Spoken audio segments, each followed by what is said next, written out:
السلام علیکم دوستوں، کیسے ہیں آپ سب لوگ؟ امید ہے سب خیریت سے ہوں گے۔ آج ہم ایک بیان سننے والے ہیں جو کہ بہت ہی ایموشنل بیان ہے۔ اس کو سننے کے بعد میں آپ کا بھی دل رو پڑے گا۔ بہت ہی ایموشنل بیان ہے اور یہ امام حسین کا بیان ہے، بہت ہی ایموشنل بیان ہے۔ آپ اس کو سنیں گے تو آپ کا دل رو پڑے گا، تو آپ ویڈیو کو بالکل بھی اسکپ نہ کریں، پوری ویڈیو کو ضرور دیکھیں اور اس بیان کو سنیں۔ دیکھیں کتنا پیارا یہ بیان ہے اور بہت ہی پیارے انداز میں یہ بیان پڑا ہے۔ تو بنا دیر کی ویڈیو سٹارٹ کرتے ہیں۔ ویڈیو سٹارٹ کرنے سے پہلے آپ سے ہماری چھوٹی سی ریکویسٹ ہے، اگر آپ کو یہ ویڈیو پسند آئی تو ویڈیو کو ایک لائک اور چینل کو سبسکرائب ضرور کریں اور ساتھ ہی بیل آئیکن کو پریس کر دیں۔ اس سے ہوگا یہ کہ ہماری جو بھی آنے والی نئی ویڈیو ہوگی اس کی نوٹیفیکیشن سب سے پہلے آپ کے پاس پہنچے گی۔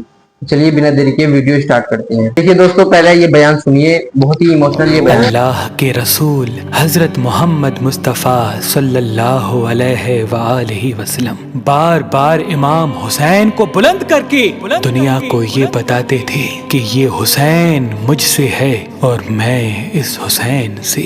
اے لوگو، اگر اس حسین پہ کوئی مشکل وقت آ جائے اور یہ تم سے مدد طلب کرے تو اس کا ساتھ دینا، کیونکہ یہ جنت کے جوانوں کا سردار ہے، میرا خون ہے، میری اولاد ہے۔ لیکن افسوس، ابھی رسول اللہ کی رحلت کو تھوڑا وقت ہی گزرا تھا کہ کربلا کے میدان میں ایک طرف 9 لاکھ کا مجمع تھا تو دوسری طرف وہ حسین جس کو اللہ کے رسول اپنے کندھوں پہ سوار کرتے تھے۔ امام حسین علیہ السلام اپنے نانا کی امت سے بار بار کہتے رہے کہ کیوں میرا رستہ روکا ہے؟ اے لوگو، پہچانو میں تمہارے نبی کا نواسا ہوں۔ کیوں 3 دن سے میرے بچوں کو پیاسا رکھا ہے؟ کیوں میرے عزیز و اقارب کو شہید کیا ہے؟ بتاؤ، کیا میں نے رسول اللہ کی شریعت میں ترامیم کی ہے؟ کسی انسان کا حق کھایا ہے؟ کسی انسان پہ ظلم کیا ہے؟ اتنے میں فوج یزید ایک آواز میں کہنے لگی، اے حسین، ہم سب تجھے تیرے بابا علی کے بغض میں قتل کر رہے ہیں تاکہ یزید ہماری جھولیاں دولت سے بھر دے۔ امام حسین نے فرمایا، اے لوگو، آج جس اسلام کا علم تمہارے ہاتھوں میں بلند ہے، یہ علم میرے بابا علی نے بلند کیا۔ مت بھولنا، خیبر و خندق میں اگر علی نہ ہوتے تو اسلام کی فتح ناممکن تھی۔ وہ علی جس نے پوری زندگی اسلام کی تبلیغ کی، حق کو بلند کیا، رسول اللہ کی حفاظت کی، آج اس علی کو یہ اجر دے رہے ہو۔ اے لوگو، بتاؤ، اللہ کے رسول نے بار بار میرے بابا علی کا ہاتھ بلند کر کے فرمایا تھا کہ جہاں حق ہوگا وہاں علی ہوگا، جہاں علی ہوگا وہاں حق ہوگا، اور آج اس علی اور اولاد رسول کو یہ اجر دے رہے ہو۔ اتنے میں یزید کی فوج کے سپہ سالاروں نے دیکھا کہ کہیں فوج میں بغاوت نہ ہو جائے۔ اے شمر، کیا دیکھ رہے ہو؟ حملہ کرو۔ بس لاکھوں کی فوج نے جب رسول اللہ کے نواسے پہ حملہ کیا، امام حسین علیہ السلام نے اللہ کا نام لیا اور ذوالفقار کو نیام سے نکالا۔ تاریخ گواہ ہے، ایک طرف لاکھوں کا مجمع اور ایک طرف 3 دن کا بھوکا پیاسا حسین ابن علی۔ زمین پہ اس طرح کی جنگ پہلے کبھی نہیں دیکھی تھی کہ ایک تنہا انسان لاکھوں کے مجمع کو اس طرح سے فنار کر رہا ہے کہ فوج اشکیا واپس پلٹ کے بھاگنے لگی۔ امام حسین فوج یزید سے مخاطب ہو کے فرماتے ہیں، آؤ 3 دن کے بھوکے کی جنگ دیکھو، 3 دن کے پیاسے کی جنگ دیکھو، رسول کے اس نواسے کی جنگ دیکھو، اس کی جنگ دیکھو جس کا جوان بھائی مارا گیا، جس کے جوان بیٹے کو نظروں کے سامنے قتل کیا گیا، جس نے اپنے ہی ہاتھوں سے اپنے بچے کی قبر بنائی۔ امام حسین شیر کی طرح فوج یزید سے لڑ رہے ہیں۔ اتنے میں آواز غائب آتی ہے، حسین، تیرا اللہ تجھ سے راضی ہوا۔ بس اس صدا کا سننا تھا، امام حسین علیہ السلام نے اپنے ذوالفقار کو تھام لیا۔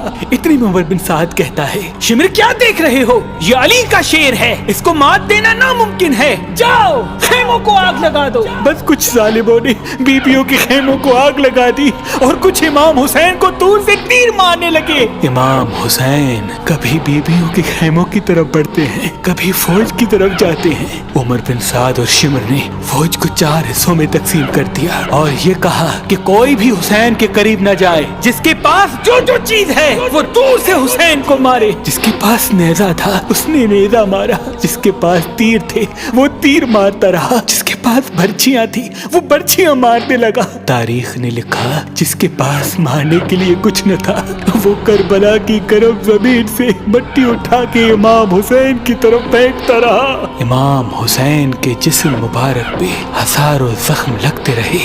آپ کے جسم مبارک پر اتنے تیر تھے کہ آپ کا جسم مبارک نظر تک نہیں آ رہا تھا۔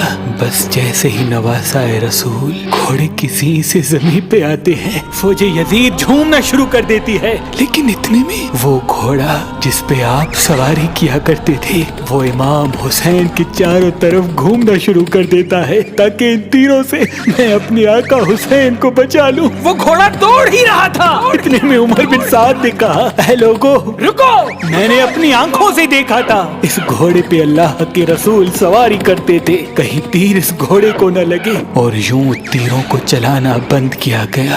افسوس ہے ان لوگوں کو اس گھوڑے کا تو احترام معلوم تھا جس پہ رسول اللہ سواری کیا کرتے تھے، لیکن اس حسین کا احترام بھول چکے جن کو اپنے کندھوں پہ سوار کر کے امت کو دکھایا کرتے تھے۔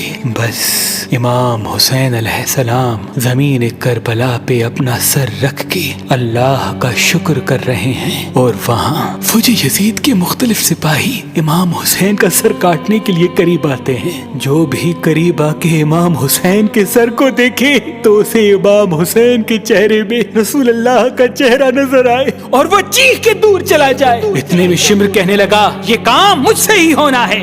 جیسے ہی شمر نے خنجر امام حسین کے گلے پہ رکھا تو وہ دیکھے امام حسین کے لب ہل رہے ہیں۔ اس نے سوچا ہم نے حسین کا پورا خاندان قتل کر دیا، 3 دن تک حسین کے بچوں کو پیاسا رکھا، شاید حسین ہمیں بد دعا دے رہے ہوں گے۔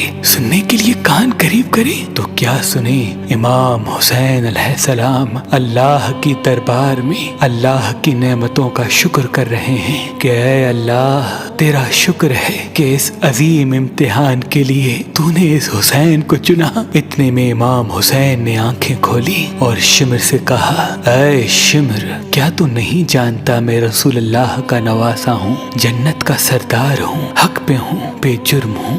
شمر نے کہا ہاں مجھے معلوم ہے۔ پھر آپ نے فرمایا تو کیوں قتل کر رہے ہو؟ شمر نے کہا تاکہ یزید میری جھولی دنیاوی دولت سے بھر دے۔ بس یہ کہتے کہتے شمر امام حسین کا گلا کاٹتا رہا اور فوج یزید مسلسل جھومتی رہی۔ امام حسین کے سر قلم ہونے کے بعد سادات کو لوٹا گیا۔ امام حسین کے سر مبارک کو نوکے سنا پہ بلند کر دیا۔ بی بی سکینہ کو تماچے مارنے لگے۔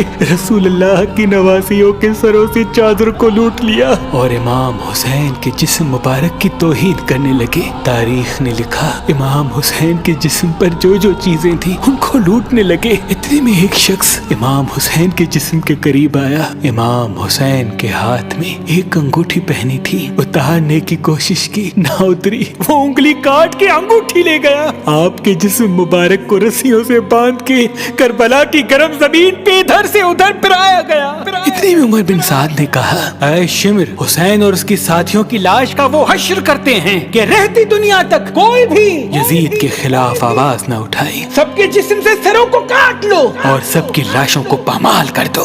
زمین کربلا گواہ ہے، کہیں سے کوئی قبیلہ اٹھ کے آتا ہے اور کہتا ہے کہ ہم حر کی لاش کو پامال ہونے نہیں دیں گے، کہیں بی بی ام لیلا کا قبیلہ آ کے کہتا ہے کہ ہم علی اکبر کا لاشا پامال ہونے نہیں دیں گے، کہیں بی بی رباب کے قبائل کے لوگ کہتے ہیں ہم علی اصغر کا لاش پامال ہونے نہیں دیں گے۔ ایک ایک شہید کی لاش پامال ہونے والی جگہ سے ہٹائی گئی۔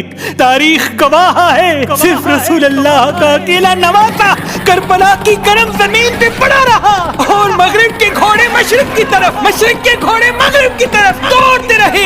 امام حسین کا جسم پامال ہوتا رہا۔ امام جعفر صادق علیہ السلام فرماتے ہیں میرا سلام ہو میرے اس غریب دادا پر جس کی لاش کو اس طرح سے پامال کیا گیا کہ ان کی دائیں پسلیاں بائیں پسلیوں کی طرف چلی گئی اور بائیں پسلیاں دائیں پسلیوں کی طرف چلی گئی، جن کا سینہ اور پشت ایک ساتھ ہو گیا۔ سلام ہو میرے اس بے وطن دادا حسین پر جن کے جسم مبارک کے ٹکڑوں کو زمین کربلا پہ بکھیرا گیا۔ سلام ہو، سلام ہو، سلام ہو۔ دیکھیے دوستو، بہت ہی پیارا یہ بیان تھا۔